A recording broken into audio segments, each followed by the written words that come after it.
Yan, ngayon mga kapatid, gagawa po tayo ng panghapunan. At ito po ay bulgur kofta. At yung bulgur na yan,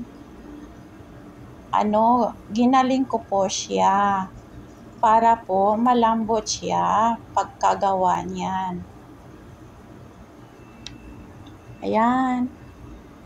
4 na baso na bulgur, tapos lagyan ng asin at saka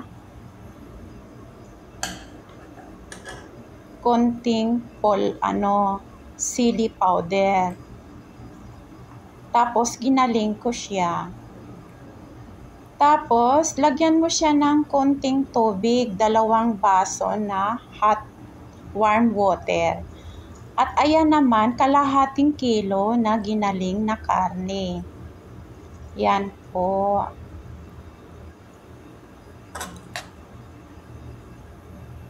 Yan po ang pagkalagay. Yan.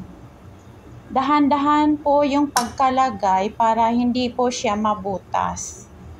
Ingat-ingat lang po sa pagkalagay, mga kapatid. Ayan po.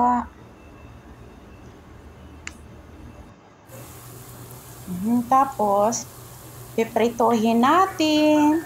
Ayan. Ingat-ingat po, baka mabasag, baka magbutas-butas siya.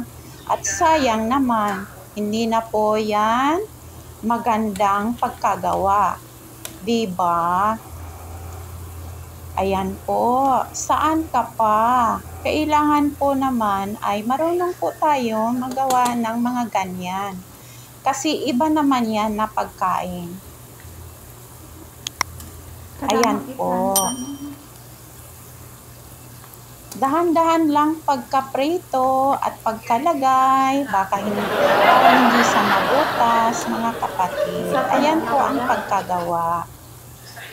Ayan. Yan na po, marunong na po ako gumawa, mga kapatid.